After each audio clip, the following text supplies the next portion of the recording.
আর এবার নজর রাখবো শক্তিনগর হাসপাতাল, সেখানে অ্যান্টি র্যাবিস ভ্যাকসিন অমিল, তার জেরে হয়রানি এমনটাই অভিযোগ সামনে আসছে। শক্তিনগর হাসপাতালে ভ্যাকসিন না পাওয়ার অভিযোগ, ভ্যাকসিন না নিয়েই ফিরে যেতে হচ্ছে এমনটাই দাবি করছেন রোগীরা।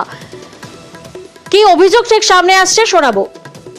গত পরশু দিনকে মাকে হনুমানে আঁচড় দেয়, প্রেসক্রাইব করেন একটা ভ্যাকসিনের জন্যে। আমাদের বলা হয় যে ভ্যাকসিন নেই। আমি বললাম ভ্যাকসিন তো রয়েছে, আপনি দিচ্ছেন এখানে। বলছে ভ্যাকসিন যাদের আগের ডোজ যাদের 1 ডোজ করে দেওয়া রয়েছে তাদেরকে ডোজ দেওয়া হবে, এখন নতুন করে ভ্যাকসিন কোনো দেওয়া হবে না। তো আমার এটাই অভিযোগ যে আমরা বারবার করে গিয়ে এর আগেও গেছি, এরকম ভ্যাকসিন থাকা সত্ত্বেও বলছে ভ্যাকসিন নেই। এর একটা বিহিত বা মীমাংসা দরকার আমাদের সরকারি হাসপাতালে। কুকুরে কামড়িয়েছে আজ 13 দিন, বৃহস্পতিবারে কামড়িয়েছে। পরের বৃহস্পতিবারে এসেছিলাম, সেদিনও ঘুরিয়ে দিয়েছে। আজকেও এসেছি, বলছে একটা অবধি বসো, তারপরে যদি হয় দেবো, না হলে চলে যেতে হবে। কদিন ঘুরলেন নিয়ে? আজ দিয়ে 3 দিন। প্রতিনিধি সমীর রুদ্র এই মুহূর্তে আমাদের সঙ্গে রয়েছেন। সমীর, আমরা শুনলাম যারা রোগী, যারা আক্রান্ত, তারা বলছেন ভ্যাকসিন নিতে গেছেন অথচ ভ্যাকসিন পাননি, কিন্তু তারা এও দাবি করছেন যে হাসপাতালে ভ্যাকসিন রয়েছে। আসল তথ্যটা কি? হাসপাতালের তরফ থেকে কি বলা হচ্ছে? দেখো, হাসপাতাল কর্তৃপক্ষ জানাচ্ছে ভ্যাকসিনের কোনো ঘাটতি নেই এবং ভ্যাকসিন দেওয়া হচ্ছে, কিন্তু এর পাশাপাশি দেখা যাচ্ছে যারা রোগী তারা যখন ভ্যাকসিন আনতে যাচ্ছে তাদের পাচ্ছে, তাদেরকে ধরানো হচ্ছে, একের পর একটা ডেট দেওয়া হচ্ছে।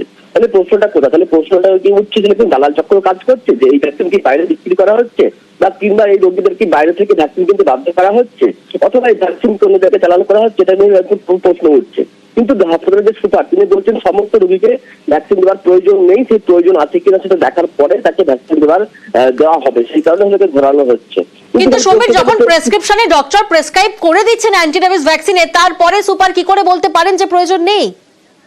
একদম আমাদের সেই একই প্রশ্ন। যখন রোগীকে প্রেসক্রিপশন করে দেওয়া হচ্ছে তার ভ্যাকসিন লাগবে এবং নির্দিষ্ট কাউন্টারে যখন সেই রোগী যাচ্ছে তখন তাকে বলা হচ্ছে আজকে হবে না, পরের দিন আসুন। আবার বেশ, অ্যান্টি রেবিস ভ্যাকসিনের কোনো ঘাটতি নেই, তাদেরকে অনেক সময় অপেক্ষা করতে বলা হয়, যেহেতু মাল্টি ডোজ ভায়াল, লোক জড়ো হলে পরে একই সাথে আমরা সেই ভায়ালটাকে খুলে দিলে পরে তার ওয়েস্টেজটা কম্পারেটিভলি কম হয়।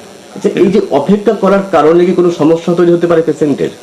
আমাদের কাছে একজন পেশেন্ট এসছেন, আমরা তার ক্যাটাগরি চেক করেছি, তার ক্যাটাগরি 1 বাইট আছে, ক্যাটাগরি 1 বাইটের জন্য তিনি এলিজিবল নন।